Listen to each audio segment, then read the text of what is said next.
Welcome to Financial Planning Explained. I'm your host, Mike Menninger, Certified Financial Planner, founder of Menninger Associates Financial Planning. I am joined here as a co-host with one of my associates, Kyle Ryan, also a Certified Financial Planner, and I am pleased to welcome a guest with whom I just met not too long ago at my office, who I think brings an incredible amount of value to seniors. Rachael Packer, thank you very much for joining us. Rachael, you work for Senior Living Specialist. Do me a favor, tell me a little bit about yourself and your company. Yep, so I am a Senior Living Specialist. At the highest level, what we do is we help individuals and families to place them in long-term care. And that's anywhere from independent living, assisted personal care, or memory care. Okay. With that said, many of the individuals we work with, they want to age in place as long as they can. We get that, we support that, we understand that. So we also work with many partners like home care agencies, elder care attorneys, financial planners, home helpers, you name it, the gamut, to provide them services during the transition before they're ready to move. Okay. Okay. So I was very impressed by you when you came into our office, and immediately halfway through sitting with you, the value that you can bring to us to service our clients, and just your approach was phenomenal, and immediately said you need to be on my show. The care that you bring is phenomenal, but we all know a real serious problem that we have in our industry is planning for long-term care assisted living, because, as we all know, it is extraordinarily expensive. And help me with some of the planning on this, in that, as you pointed out, everybody wants to go to the last minute in their home and never want to, actually, they never want to go to a nursing home. That's all you ever hear. Mm-hmm. But what do you do when you have waiting lists? So, every situation is different and every community is different when it comes to waiting lists. Let's go back to the planning a little bit. So with the planning, if there's one thing that I can ever urge, at least the children of the parents that I'm talking to, is earlier than later, right? 70 years old is too late to kind of quote unquote figure out aging in place or your plan for aging, right? I would say, as you are nearing that like 63 to 65 time frame when you potentially could think about retiring, what is that like? What does that look like? Like getting to retirement, you kind of have to get your Medicare, all set up, right? But as you age, like, where do you want to age? What does your financial picture look like? Do you want to age? And really sitting down and putting that, plan in place to say, okay, I'd like to stay at home as long as possible, and that means this. Or, hey, I want to go to an independent living community because I want to not worry about the housework and the yard work and this, and I want to go socialize in the dining restaurants, and I want to have activities, and I want to go on trips, and I just want to be around like-minded people like me. They say the highest value of individuals 65 plus is connection. Right. People are looking for connection. So when it comes to waiting lists, typically where you're going to see longer waiting lists would be in the independent living communities. Oh, really? Typically speaking. Not always. So I always say, if you don't know, throw your name in the hat, right? Most places will probably require a deposit, but it's usually a non-refundable deposit. And so if you... Non-refundable, you said? I'm sorry, refundable. Refundable. I apologize. Okay. Yep. So let's say you're 65, but you don't want to go anywhere until 67 or 70. But the community you like could have a 3 to 5 year rating list. Just throw your name in there. Yep. And what happens is when your name and number comes up, they'll reach out to you. If you're not ready, okay, you'll go back onto the list, and maybe when you are ready, you'll reach out. They might have a spot for you. You might have to wait a little longer. Yep. But at least you'll be in that waiting pool. So how much roughly is the deposit? It really depends from community to community. Throw numbers at me. 10,000, 50,000, 1,000? It could go maybe anywhere between 10 to 5, depending on the type. Okay, that's not bad. Yeah. No. That's not bad. So what's preventing me, who recently celebrated the anniversary to their 39th birthday, what's preventing me to putting a deposit in on 5 different facilities? Because, other than coming up with 50 grand, okay, that's preventing me. But I just look at it from the perspective of, I don't know what I want to do 5 years from now. The facility that I may be targeting today may be either my desire today, my goals, or whatever, and the facility changes how they do things. All of a sudden, I got a deposit there. I don't like that facility anymore, or my friends are going over here and I want to go there. What's stopping me from putting deposits in, and is everybody else doing the same thing? Well, I would say it's not monopoly money, right? Like, I mean, like, I don't know, it's real money that you're putting deposits down on. So I would be strategic with how much money you actually spend on putting deposits down. We would probably advise our clients to really only put a deposit down if at one place, and really then know what your other options are, right? So there's different types of living situations in the senior living. So you have these things called the CCRCs, which are continuing life care communities, where you go there to age in place. You're going to come in independent, and if your health would to change over time, or you would need more care, you're going to have a guaranteed place. Right. And there's a bigger financial implication there, because you're putting a buy-in in, and then you are paying a monthly rent on top of that, right? But you're going to have a space. You're going to have a space to live. And then you have the communities that are just like month to month. So it's basically paying month to month rent, and you have to give a 30-day notice if you need to leave. Right. Because things change. Right. So I don't think I would say to somebody, go start putting 1,000 here, 2,000 here, 5,000 here. I would be strategic about, okay, this is where I really think I would like to go, but I know that things could change, and I'm willing to keep my options open. Right. And the Okay, I sooner can you see start that. planning for something like that, the more flexible your options are. Like, Yeah. worst case, you start planning early. Worst case, I'd say the worst case is you get into the place that you're on a wait list for. Best case, you don't end up having to go. Yeah. Right. So, but at least you planned for it, and you're not. No, worst forced- case, you you're- lose all your money. There's a lot of different worst Yeah, cases. yeah. But I mean, ideally, you planned early enough. You're not forced. I'm sure you deal with it very often, where people come to you and it's like, I need something now. Yeah. Right. And so what do you do there? And there's no place. So there's not many times that will come up there's no place. Yeah. It's basically about options, right? So if you are going to wait until the house is burning and the flames are high in the sky, and you could be limited on funds, and you are going to be restricted on location, then yeah, it could be challenging, right? But if you are open to, it's really, if you're open to more of a geographical location of where you want to put your loved one, then you're going to have more flexibility. There's not many times, I mean, unless you want a certain community, right? Then that's something you have to be able to want to plan for. Right. Right. Yeah. And unfortunately, you see enough of that because people don't plan. They just wait it out because, the other thing that you really, in most cases, I find that it's the dementia. And that's what my experience has been, is the dementia finally gets to be too bad.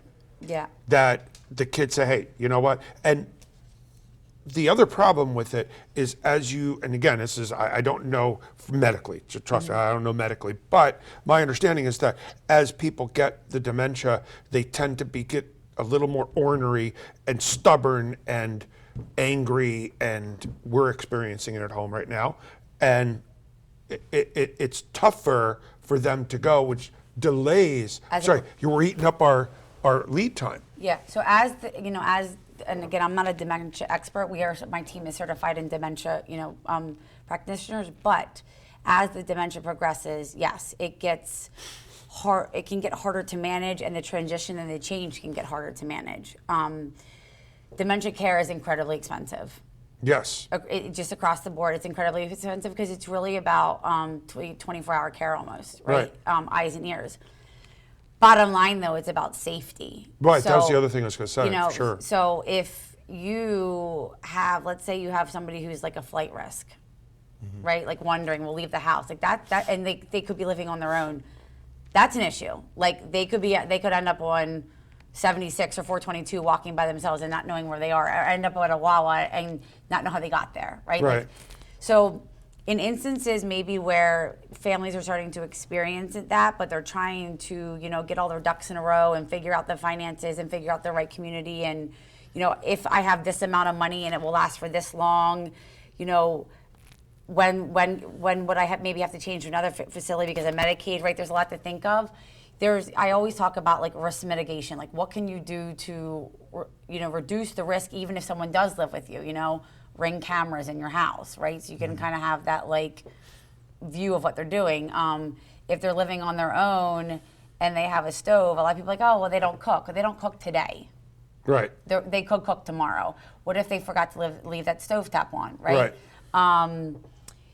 Just home care, right? Home care, we work with a lot of home care companies, and that can be for a long time, or it can be a slight on slight like Band-Aid approach, right? Which can get you those eyes and ears on the ground while you're at work or something, to be there for mom or dad or grandma or forever, right? So that's another risk mitigation factor, right? You can OT, PT, speech therapy, bringing that into the house, so there's ways to get eyes and ears in the house as you're looking to transition to a community. You reference your team. We kind of jumped right in. Yeah.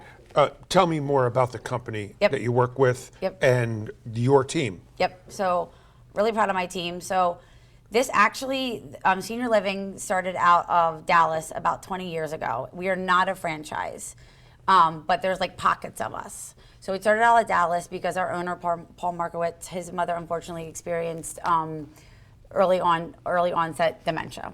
And at the time he had worked with the company, and he was like, I just think I can do this better. And he came up with this approach to really guide people through the senior living process and, be your resource, be your eyes and your ears to these communities, and to really, hold your hand from beginning to end and beyond. Just because we place somebody there doesn't mean we're done. Right. We are a lot of the time still talking to the family members and checking in. So the owner of Mine Senior Living Philly, Lori Bernstein, I've personally known for 28 years. I actually used to be the nanny of her kids, her babysitter. So she's like my second mom. And she had been asking me for years to come work with her. She's like, you have your master's in social work. I just think this would be a really good fit for you. So I came onto the team. So it's myself, who has another master's in social work. I have another partner. Her name is Mindy Mosenter. She has spent almost her entire career in the senior care space, in home health, hospitals, hospice work. I mean, she is just a wealth of information. You give her a scenario and she will tell you what road to turn down real quick. We have another woman named Desi Boston, who I've actually known for 10 years, and she's been working with Lori almost with the inception of this company about 5 years ago. So and then we have a nurse that we just brought in, Ellen Donovan. So we have this, nice nurse medical perspective. So even though you're like, I would be your single point of contact, I'm still using my team to bounce my clients off of and make sure that I'm, helping them make the right decisions, guiding them towards the right thing, or finding them the right resources. So we do talk about our client cases actively every single week. That's good. So how long have you been with the company? So I just started this past August. Oh, wow, Yeah, okay. You're a rookie. Yeah, I'm a rookie. I'm a rookie, but I work with a very seasoned team. Well, and you're just absolutely passionate about it, and Yeah. that's one of the most important components. We got to take a break. Yep. Stay tuned. We'll be back with you in just a few moments, and we'll pick up from where we left off. Do you keep up regularly with your investments? Where exactly are your hard-earned dollars going? Are you financially prepared for an emergency? I'm Mike Menninger, founder of Menninger Associates Financial Planning.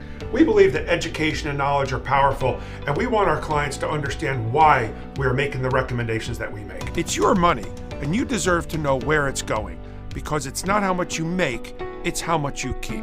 So call us today to discuss.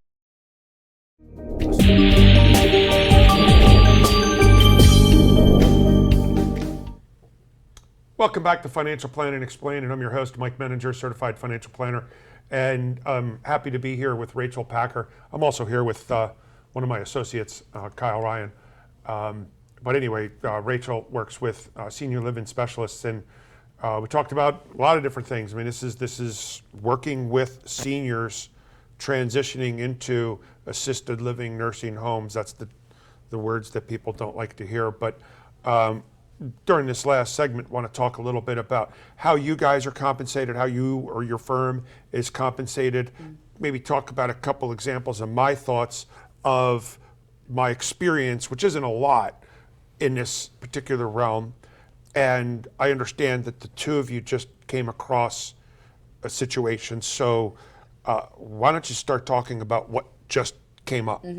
I can kind of jump in a little bit. Yep. As I think one of the similarities in our profession is that it's very personalized. It's not, you're not talking about stuff that is not emotional. These are very emotional decisions that can impact your life in various ways.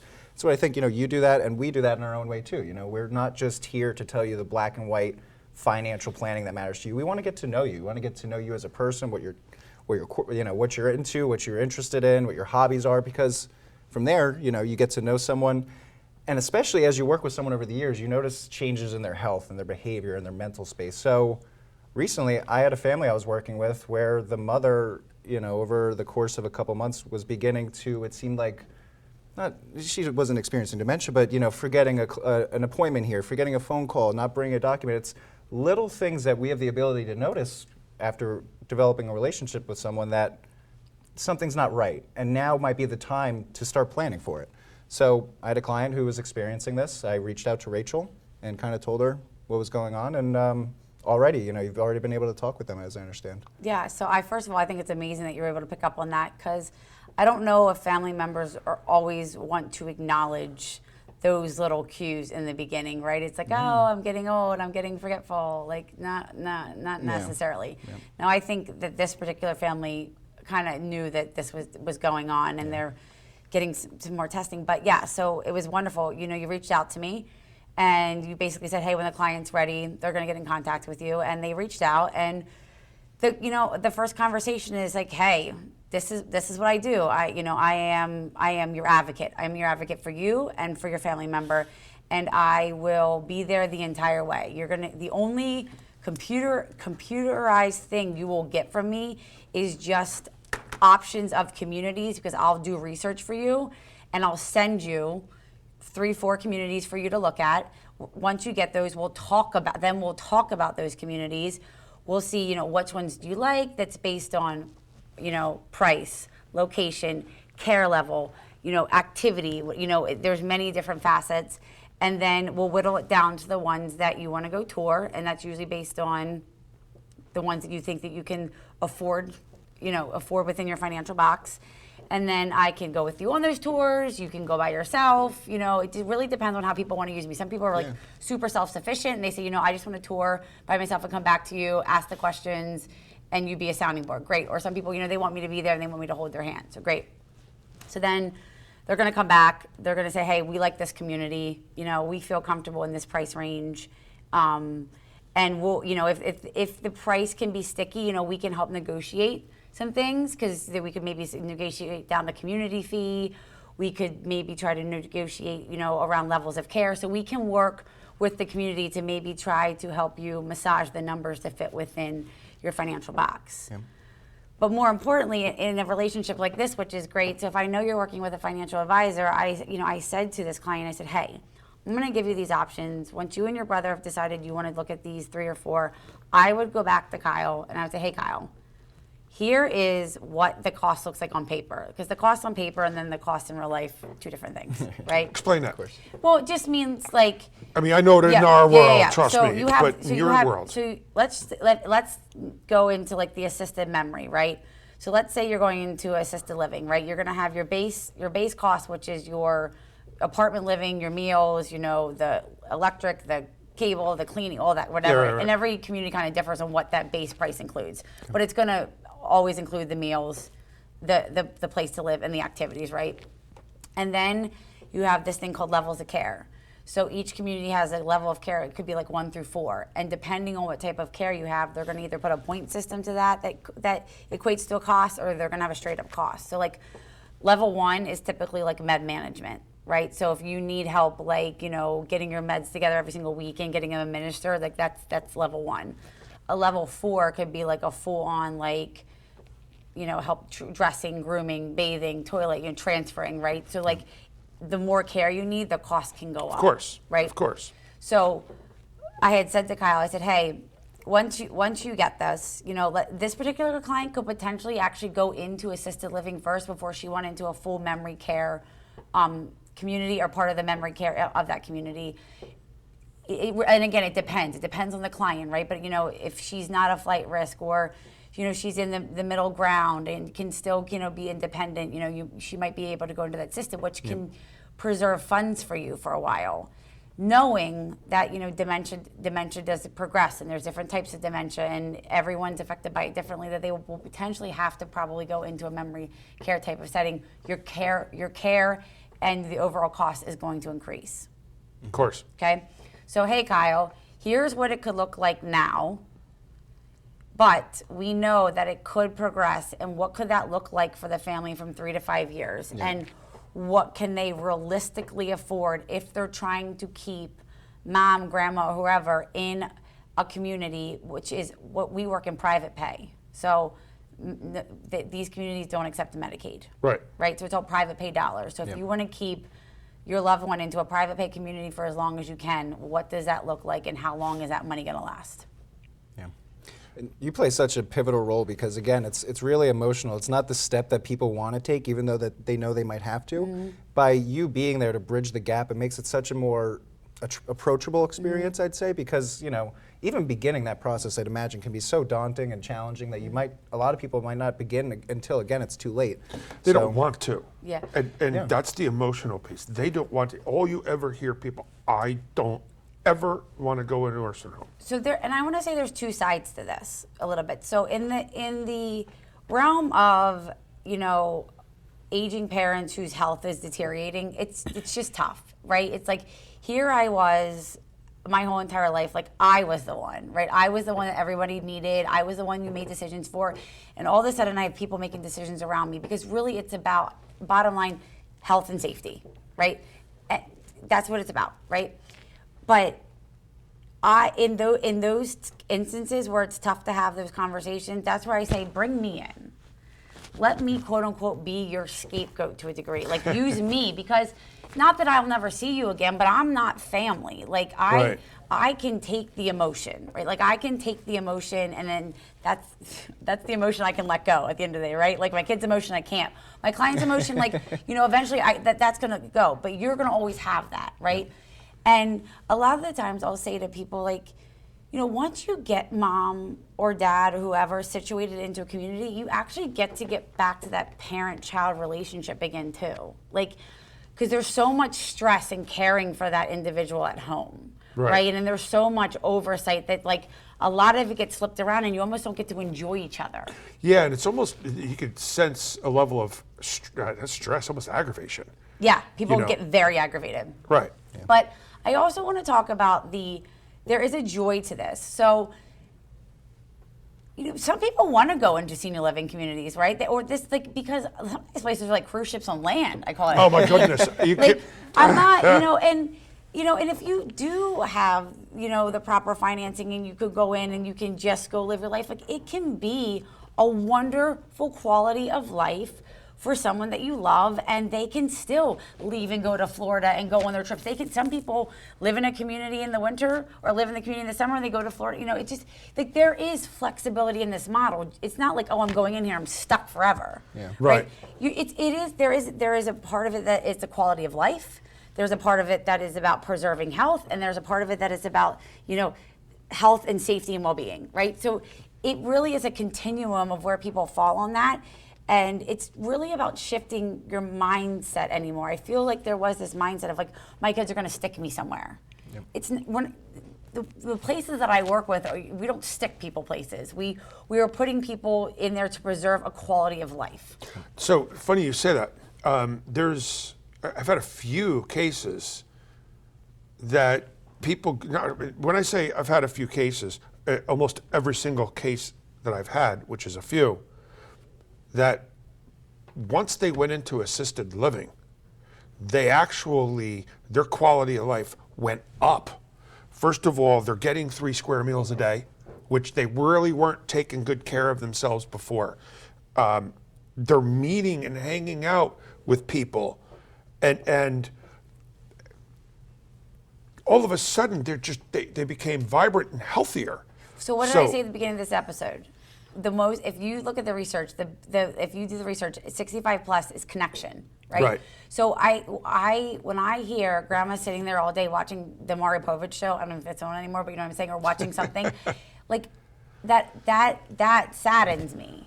Where, like, if grandma has the funds, or if we can get grandma, if we can get grandma somewhere, like, grandma can be painting playing cards, Right, socializing, bridge, right, right? exactly. Like, and some people were like, "Ah, they were never like that. They never needed to socialize before." I said, "But people change. Like just because grandma's not doing it today doesn't mean grandma might not do it tomorrow. Like, you sometimes given the opportunity to be, have, almost like constant engagement, that can give a person room to flourish. Sure, And absolutely stay agree. healthier. Yeah. So we're down to wrapping up, but Yep. before I really want to get, like, how are you paid? Yep. Because Yep. that's an important question that people have got to be asking right Yep. now. How are Yeah. you paid? So to my client, it is an absolutely complimentary service. So Okay. it costs nothing to use me. I'm not a guardian angel. People are always like, what's the catch? We get paid by the community in which we place the individual or couple. We have where we are located, so we're located in the greater Philadelphia area. We have 95% of the contracts with the communities in the 5 Philadelphia counties, parts of South Jersey, parts of Lancaster, and parts of Harrisburg. So we have really extensive relationships with the communities throughout the greater Philadelphia area. We don't have an alliance one community over another. It's really about, best fit for our client at the best place. Perfect.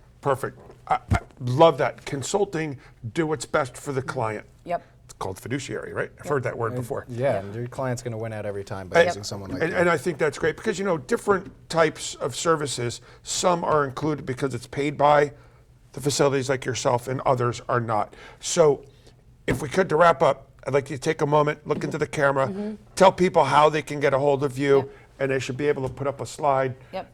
showing your contact information. Yep, no problem. So we have a website. It's called seniorlivingspecialistphilly.com. You can also get a hold of me on my cell phone number at 717-623-6779, or my email up there is Rachael@seniorlivingphilly.com, and we are happy to help you. And we're just there, really. We can answer your questions if you're not sure. Perfect.